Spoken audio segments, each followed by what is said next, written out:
texto que está em Lucas, no capítulo 22, vamos ler alguns versículos. Lucas 22, a partir do versículo 7, diz assim: Finalmente chegou o dia dos pães asmos sem fermento, no qual devia ser sacrificado o cordeiro pascal. Jesus enviou Pedro e João dizendo: Vão preparar a refeição da Páscoa. E aí eles responderam: Onde queres que nós preparemos a refeição da Páscoa? Jesus respondeu: Ao entrarem na cidade, vocês encontrarão um homem carregando um pote de água. Sigam-no até a casa que ele entrar e digam ao dono da casa: O mestre pergunta: Onde é o salão de hóspedes no qual poderei comer a Páscoa com os meus discípulos? Ele lhes mostrará uma ampla sala no andar superior, toda mobiliada. Façam ali os preparativos. Eles saíram e encontraram tudo como Jesus lhes tinha falado. Então, prepararam a Páscoa. Quando chegou a hora, Jesus e os seus apóstolos reclinaram-se à mesa. E Jesus disse aos seus apóstolos: Desejei ansiosamente comer esta Páscoa com vocês antes de sofrer. Versículo 29 diz assim: E eu lhes designo um reino, assim como meu Pai designou a mim, para que vocês possam comer e beber à minha mesa no meu reino. Amém? Curve suas cabeças, feche seus olhos por um instante. Pai, esta é a tua palavra, Senhor Deus. Palavra que traz vida e que traz transformação. Que nessa manhã, Senhor Deus, a tua palavra possa falar aos nossos corações. E que nós possamos entender, Senhor Deus, o verdadeiro significado da Páscoa, que é a tua presença em nós, Pai. No nome de Jesus, nós assim te oramos e por fé te agradecemos. Amém? Glória a Deus. Uma das coisas que talvez a gente não saiba, mas depois que você começa a ler a Bíblia e começa a estudar a Bíblia, você percebe que o Senhor ele tem um zelo e o Senhor ele tem um gosto grande por mesa. Talvez seja uma mobília na nossa casa que às vezes até passa um pouco desapercebido. Às vezes a gente compra, quando a gente se muda, a gente compra um sofá da casa porque quer receber os visitantes e eles terem um lugar para sentar. Talvez a gente compre outros itens da nossa casa e a mesa de jantar fica talvez por último, até porque tem a nossa bancada ali. Geralmente as casas aqui na Austrália tem essa bancada, né? E a gente talvez não se preocupe muito com a mesa, mas a palavra do Senhor ela é recheada de versículos bíblicos que falam da mesa. Tanto é importante que quando o Senhor ele manda construir o tabernáculo, uma das mobílias que ele coloca dentro do tabernáculo é uma mesa. E nessa mesa do tabernáculo é onde estavam colocados os pães do sacrifício, os pães que eram recebidos ali e eram colocados dentro, em cima da mesa do tabernáculo. Ou seja, até no templo que o Senhor mandou construir, ele mandou colocar uma mesa. E quando nós lemos esse texto aqui, que fala exatamente da última ceia, esse texto aqui foi colocado exatamente na semana em que Jesus foi entregue à morte. Um dia antes, na noite em que ele foi entregue à morte, o Senhor ele tem um último encontro com os seus discípulos. E o último encontro que o Senhor teve antes de ser entregue à morte com os seus discípulos, com aquelas pessoas que ele escolheu para estar perto dele, com aquelas pessoas que ele escolheu para andar com ele, aquelas pessoas que passaram 3 anos e meio convivendo dia a dia com o Senhor. O último cenário antes de ser entregue à morte que Jesus escolhe para fechar o seu ato de amor e de misericórdia foi em uma mesa. Ele chama aqueles homens e faz uma declaração que pode mudar as nossas vidas hoje. A declaração de Jesus é: eu desejei ansiosamente comer dessa Páscoa com vocês. Ardia no coração de Jesus esse momento de estar reunidos ao redor de uma mesa para que eles pudessem ceiar e pudessem ter um tempo juntos. E a Páscoa, irmãos, que é essa data que nós estamos celebrando hoje, ela também tem um significado à mesa. Quando Deus ele estabelece a Páscoa como uma celebração que deveria ser cumprida anualmente pelos judeus, ainda lá no Egito, quando o povo ainda estava escravo, o povo de Israel ainda estava sendo escravo no Egito, Deus chama aquele povo e ele institui a Páscoa, a celebração da Páscoa, e uma das coisas que ele coloca é que as famílias deveriam se reunir ao redor da mesa e também chamar os vizinhos e celebrar a Páscoa e comer da Páscoa ao redor da mesa. E essa Páscoa, apesar de ela ter um significado próximo para o povo judeu, porque eles celebravam e ainda celebram a Páscoa, ela apontava para algo ainda muito maior. Ela apontava para algo que naquele momento aquele povo não tinha o entendimento, não tinha o conhecimento daquilo que estaria acontecendo e principalmente aquilo que iria acontecer no futuro. A Páscoa, como diz o texto bíblico, ela aponta para Jesus e para o sacrifício de Jesus que ele fez na cruz do Calvário. Então, quando eu e você, nós nos reunimos numa manhã como essa para celebrar a Páscoa, na verdade, nós estamos aqui reunidos para celebrar o sacrifício de Jesus na cruz do Calvário, a sua morte e a sua ressurreição. Porque a Páscoa, como uma festa, sim, ela é uma festa e ela ainda é celebrada, mas o seu significado para nós cristãos hoje, ele é diferente de um significado que existia e que existe ainda para os judeus ou para outros povos. O nosso significado de Páscoa é Jesus. É a morte e a ressurreição do nosso Mestre. Mas nessa manhã eu creio que o Espírito Santo ele quer falar algo um pouco mais profundo aos nossos corações. A gente viu que o cumprimento da Páscoa em Jesus ela acontece. O apóstolo Paulo vai dizer que Jesus é a nossa Páscoa por causa do seu sacrifício.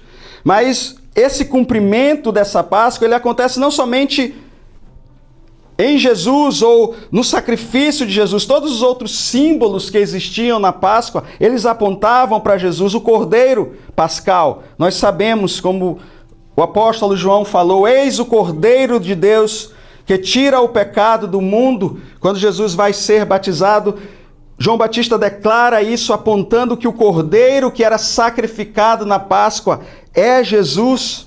Os pães asmos ou sem fermento que eram comidos na Páscoa, eles representam o corpo de Cristo que foi entregue pelos nossos pecados, por Jesus não ter pecado, não ter cometido pecado, e por não ter pecado, como diz 2 Coríntios 5, 21, Deus tornou pecado por nós aquele que não tinha pecado, para que nele, em Jesus, nos tornássemos justiça de Deus. Esse pães asmos representam um corpo de Cristo entregue na cruz para morrer por nós. O vinho que era bebido na Páscoa, e na tradição judaica existem 4 cálices que são tomados na Páscoa, ele representa agora o novo cálice, a nova aliança, o cálice do vinho que Jesus institui na sua ceia. Quando nós lemos os textos, o Senhor diz: este é o cálice da nova aliança no meu sangue. E Jesus faz isso na sua ceia. Eu estou colocando apenas alguns símbolos da Páscoa aí, o cumprimento deles em Jesus, o sangue aspergido nas portas que o Senhor mandou quando o povo ainda estava no Egito, e Deus disse: olha, peguem sangue de animal e passem nas portas, e quando o anjo da morte passar, todas aquelas casas que têm o sangue na porta não será atingida pelo anjo da morte. Esse sangue é representado hoje pelo sangue de Cristo precioso derramado na cruz do Calvário, e todos aqueles que têm a marca desse sangue já estão livres, salvos da condenação eterna através de Jesus. Como diz Romanos 5,9, muito mais agora nós somos justificados pelo seu sangue para sermos salvos da ira do Senhor. A libertação no Egito significa a libertação do pecado de todo aquele que está debaixo do sacrifício de Jesus. E como não poderia deixar de trazer para esse momento a mesa da Páscoa, aquela mesa que os israelitas usavam para celebrar a Páscoa, ela aponta para uma outra mesa. Ela aponta para algo ainda bem maior. E Jesus cumpre isso em Lucas 22, nesse texto que nós lemos. Ela aponta para a mesa da ceia do Senhor. Por isso Jesus declara que ele anseiou ardentemente por aquele momento de estar sentado junto com os seus discípulos para que a Páscoa fosse celebrada. Isso nos mostra que naquele momento Jesus não estava apenas celebrando mais uma festa judaica. Ele estava cumprindo a Páscoa e nos mostrando que a partir daquele exato momento, a Páscoa era Ele. E é Ele. E por que Ele faz isso numa mesa? Eu queria trazer 3 significados disso. Primeiro, nós vimos que o Senhor nos chama à mesa. E Ele nos faz assentarmos à mesa, e Ele diz mais: olha, o meu Pai me deu um reino, e agora vocês fazem parte desse reino.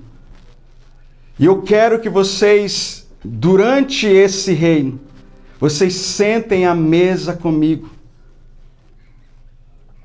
O Rei está à mesa hoje, irmãos. Desde aquele exato momento em que Jesus chama os seus apóstolos, Ele também tem chamado os seus discípulos, não somente para ser salvos por Ele, mas também para sentar à mesa com Ele, para estar com o Senhor no seu reino. E aqui o reino do Senhor não é algo futuro, mas é algo que Ele já iniciou aqui e agora, e que nós vivemos já esse momento. Então esse convite é para as nossas vidas hoje. É para sentarmos à presença do Rei na mesa, porque Ele tem algo muito maior para nos oferecer assentados à mesa. Às vezes nós temos uma ideia de um relacionamento com Jesus que fica em formalidades.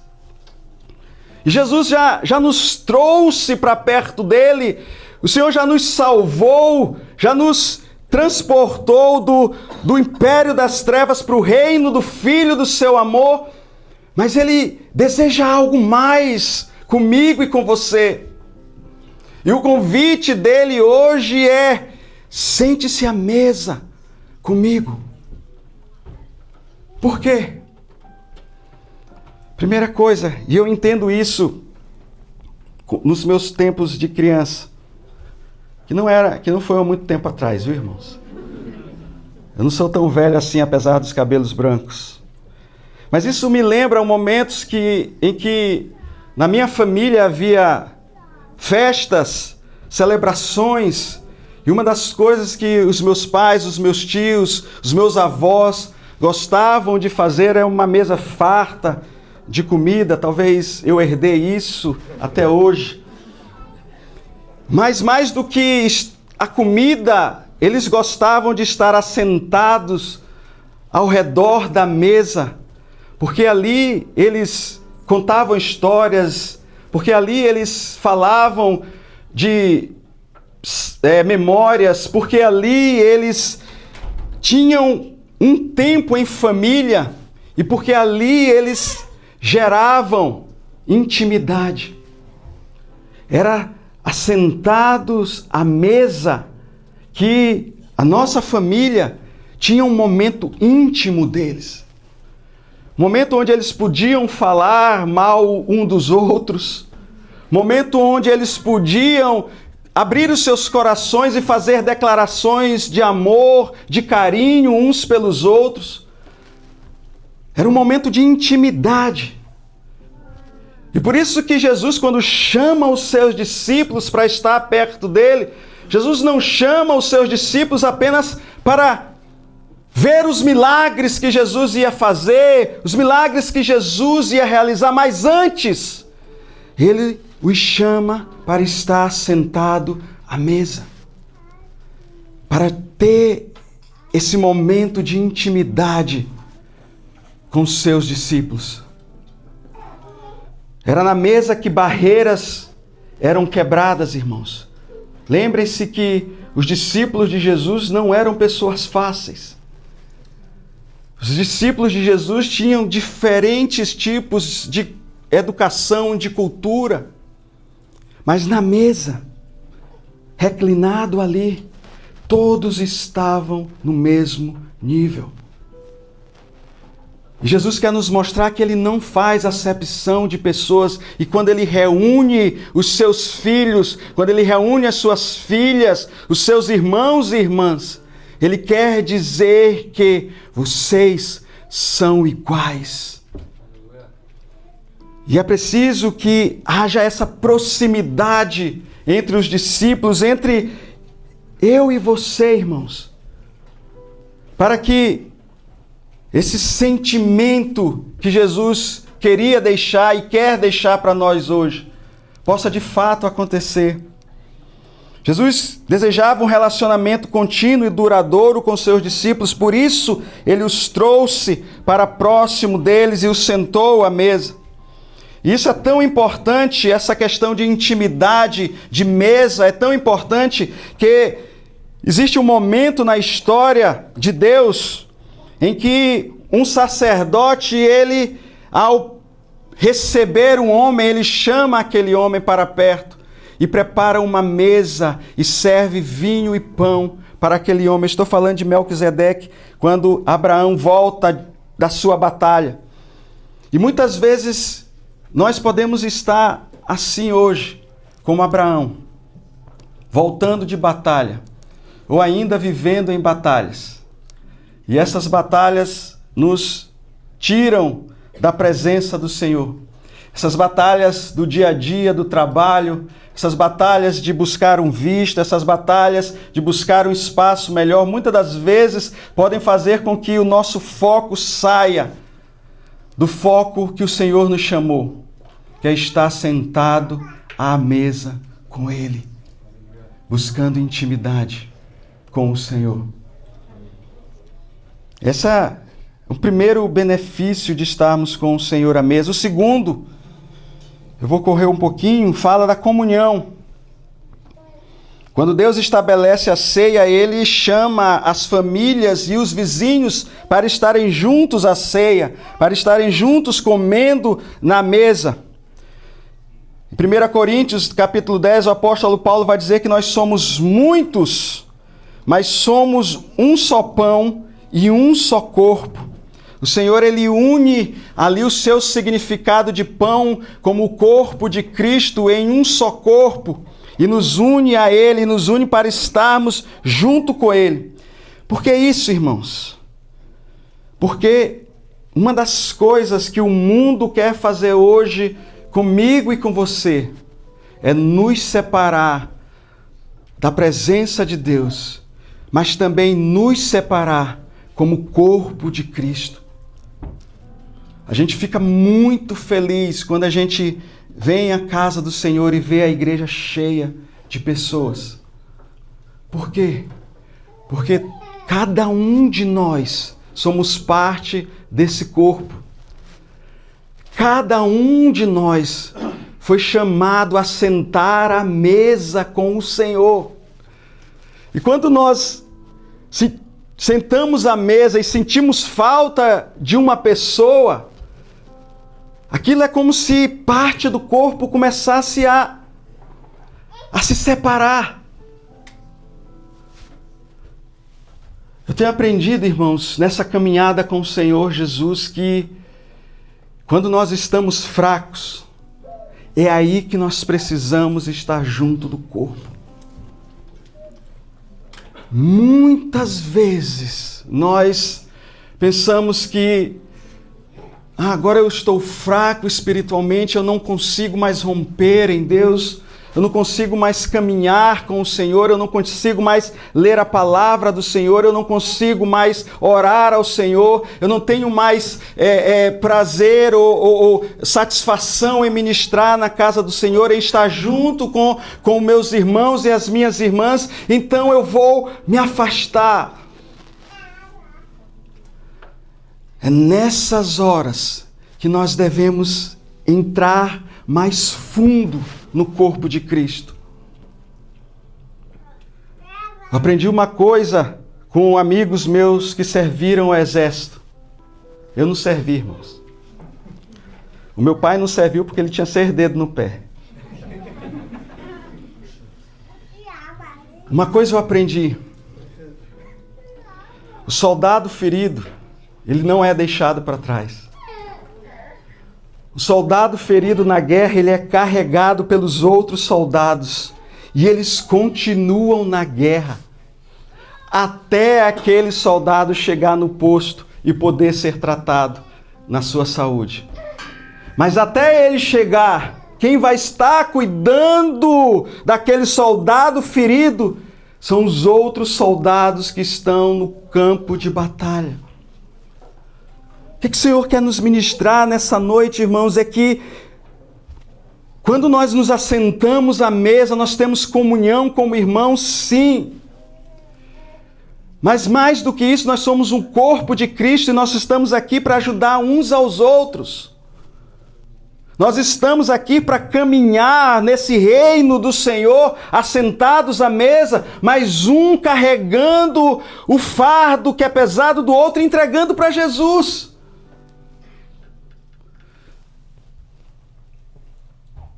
Não se afaste do corpo. Não se afaste da mesa. É na mesa que você ou eu, nós seremos curados. É na mesa que você e eu, nós seremos tratados, nós seremos restaurados. Através de quem? Através do Mestre, sim. Mas não esqueça que o Mestre tem os seus soldados, que estão no mesmo campo de batalha de você, que estão também sendo submetidos a guerras, a balas, a tiros, e que podem estar feridos também, mas cada um de nós, andando juntos, chegaremos no caminho final, que é o reino do Senhor. Não abandone a igreja, irmão. Não abandone o seu ministério, irmão. Irmão, mas eu estou desanimado. É nessas horas que o Senhor quer te fortalecer. É estando junto com o corpo é que você vai se fortalecer, é que você vai ir à frente, é que você vai poder caminhar. E por último, para a gente terminar, foi bem rápido hoje. Na mesa, como eu já falei, existe cura. Na mesa existe cura. Uma das coisas que a ceia do Senhor representa para as nossas vidas é que ela é um ambiente espiritual. Ela é de fato um ambiente espiritual. Lembre-se que a nossa Páscoa hoje, irmãos, é a ceia do Senhor, ok? É a ceia do Senhor. Nós celebramos a ceia do Senhor como forma de celebrar a morte e ressurreição de Cristo. Então a ceia ela é um ambiente espiritual para as nossas vidas e a presença de Jesus ela tem um impacto real em nossas vidas. Por isso que o apóstolo Paulo, quando escreve aos Coríntios, no capítulo 11, ele diz: pois quem come e quem bebe sem discernir o corpo do Senhor, ou entender aquele momento, ele come e bebe para a sua própria condenação. Por isso há entre vocês muitos fracos, doentes e muitos que já dormiram. Para aqueles que não estão entendendo essa mensagem, ou não estão ligando muito para essa mensagem, o apóstolo Paulo está dizendo aqui que tem muita gente dentro da igreja em Corinto que estava morto espiritualmente. Morto espiritualmente. E o apóstolo Paulo vai dizer: vocês participam da ceia e vocês não têm esse entendimento que vocês fazem parte do corpo de Cristo. E que se vocês fazem parte de um corpo, esse corpo não morre.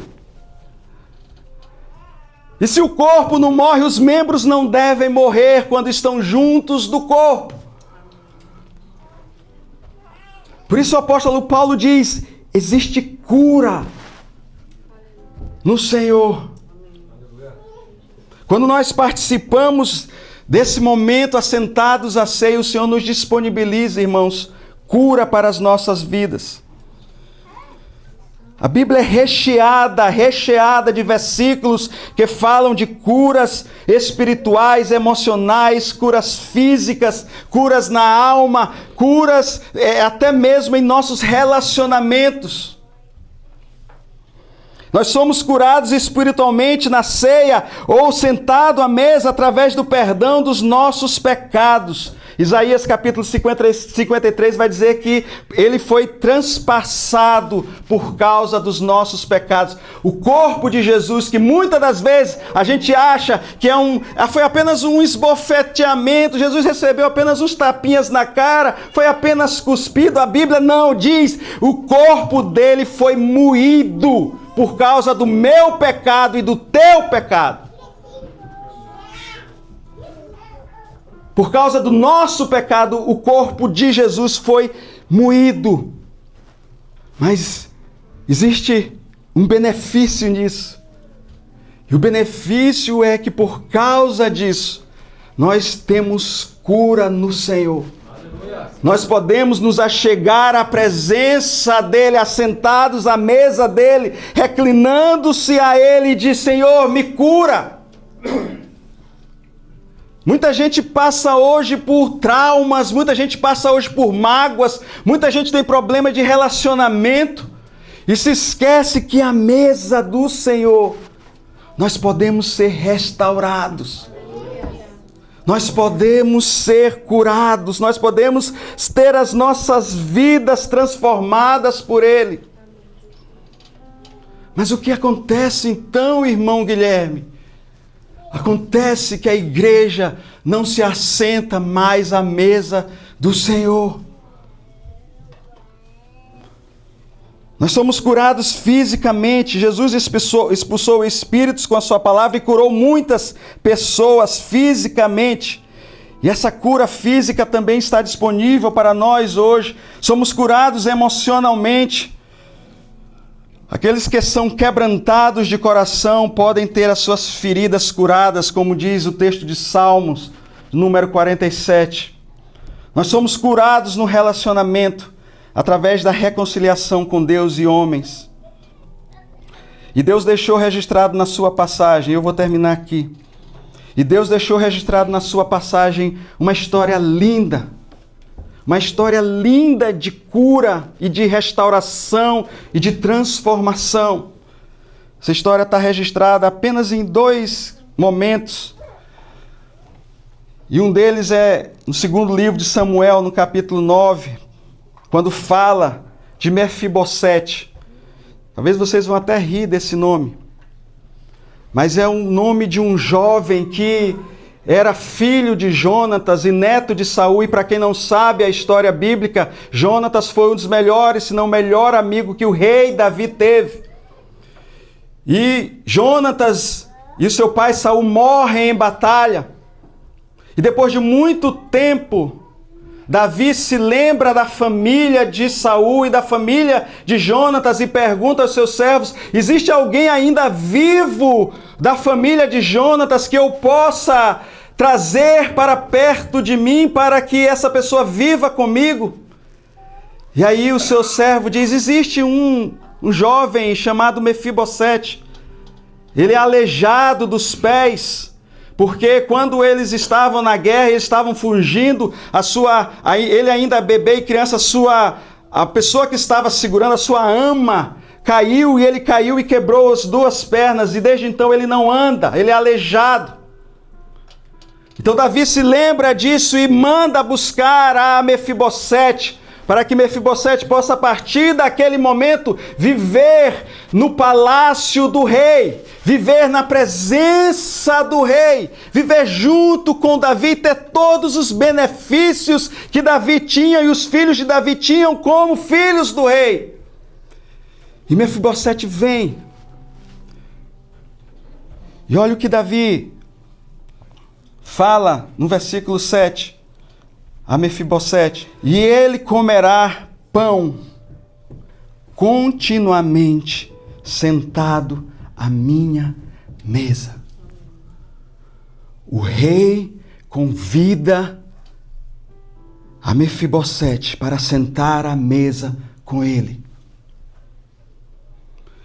E a partir daquele momento a vida de Mefibosete foi transformada. E onde havia choro, pranto, o Senhor, o rei, restaurou. Onde havia traumas emocionais, talvez por causa do passado, o rei restaurou na vida de Mefibosete. Onde havia dor no coração, agora que estava a presença do rei, aquela dor se transformou em alegria. Pelo simples fato do convite do rei para Mefibosete sentar à mesa. E esse mesmo convite, meu irmão, minha irmã, está disponível hoje para mim e para você. Quando nós celebramos a Páscoa, na verdade nós celebramos a presença do rei assentado à mesa e nos chamando para estarmos em sua presença, para que nós possamos ser curados, transformados, restaurados, para que nós possamos ter novamente vida de relacionamento com Deus e vida de relacionamento com os nossos irmãos, para que nós possamos ter intimidade com esse Deus que é tremendo, com esse rei que já conquistou a vitória na cruz, para que hoje nós pudéssemos ser chamados filhos e filhas do Senhor. Mas Ele também nos chama, irmãos, para sermos curados naquilo que nós precisamos ser curados. Vamos ficar em pé em nome de Jesus.